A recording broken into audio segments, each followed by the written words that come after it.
श्रीरङ्गनाथपादुकासहस्रं पद्धति 25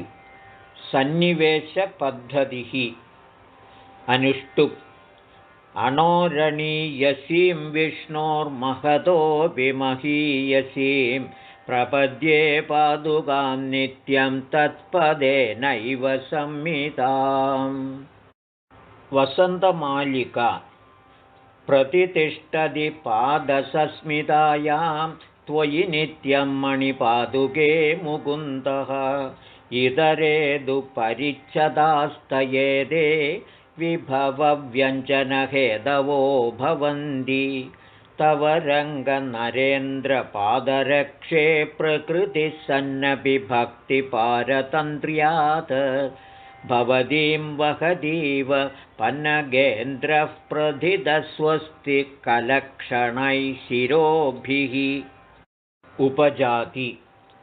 परस्य पुंसः पदसन्निवेशान् प्रयुञ्जते भावितपञ्चरात्राः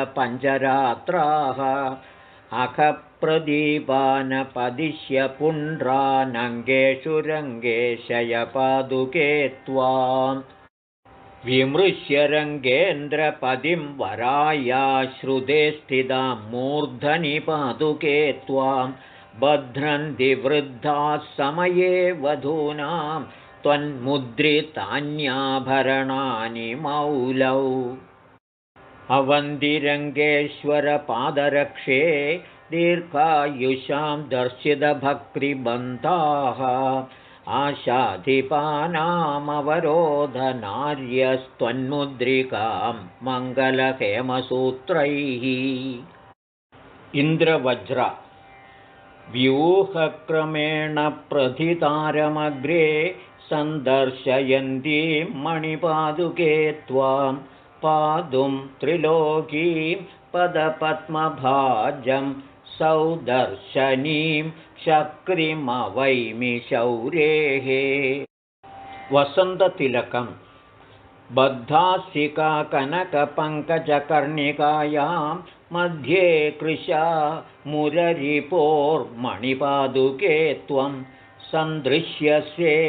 सरसिजासनया गृहीतं रूपान्तरं किमपि रङ्गविहारयोग्यं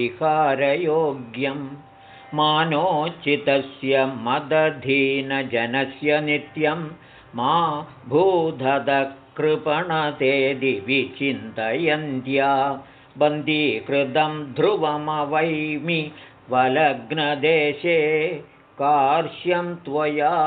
कमललोचनपादरक्षे मध्ये कृशामुपयधः प्रतिपन्नवृद्धिं मन्ये समीक्ष्य भवतीं मणिपादरक्षे नित्यं मुकुन्दपदसङ्गमविप्रयोगौ निश्चिन्वते कृतधियः सुखदुःखकाष्ठाम् रङ्गेशिदुश्चरणपङ्कजयोर्भजन्ती रक्षाप्रसाधनविकल्पसहामवस्थां मान्याकृतिर्निविशसे मणिपादरक्षे मध्ये परिच्छदविभूषणवर्गयोत्स्वम् अङ्गान्तरेषु निहितान्यखिलानि कामं पर्याय कल्पनसहानि विभूषणानि नित्यं मुकुन्द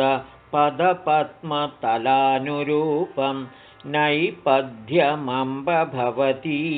नयनाभिरामं ये नाम भक्तिनियतैस्तव सन्निवेशं निर्विश्य नेत्रयुगलैर्न भजन्ति तृप्तिं कालक्रमेण कमलेक्षणपादरक्षे प्रायेण ते परिणमन्ति सहस्रनेत्राः मञ्जुभाषिणी पदमप्रमाणमिति वादिनां मदं मधुजित्पदे महदिमास्मभूदिति व्युदपादितस्य चरणावनित्वया निगमात्मनस्तव समप्रमाणता रथोद्धता अप्रभूतमभवज्जगत्त्रयं यस्य मातुमुदितस्य पादुके अप्रमेयममितस्य तत्पदं नित्यमेव ननु संमिदं त्वया आलवालमिव भाति पादुके पादपस्य भवति मधुद्विषः यत्समीपविनतस्य शूलिनः सारणी भवति मौलिनिम्नगा मोदमानमुनिवृन्दषट्पदा भातिमुक्तिमकरन्दवर्षिणी काविरङ्गनृपतेः पदाम्बुजे कर्णिका कनकपादुकामयी मालिनी युगपदनुविधास्यन् यौवतं तुल्यरागं यदुपधिरधिचक्रे यावदो रूपभेदान् तदिदमधिविकल्पं बिभ्रती सन्निवेशं तव खलु पदरक्षे तावती मूर्तिरासीत् मन्दाक्रान्त तत्तद्वृत्तेरनुगुणतया वामनीं व्यापिनीं वा प्राप्ते रङ्गप्रथितविभवे भूमिकां सूत्रधारे मन्ये विश्वस्थितिमयमहानाटिकां नेतुकामा नानासंस्था भवति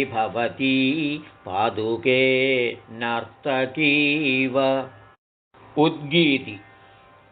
माने परं समाने प्रत्यक्षेणागमेनापि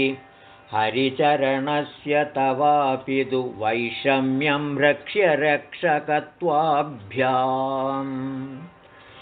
इति कवितार्किकसिंहस्य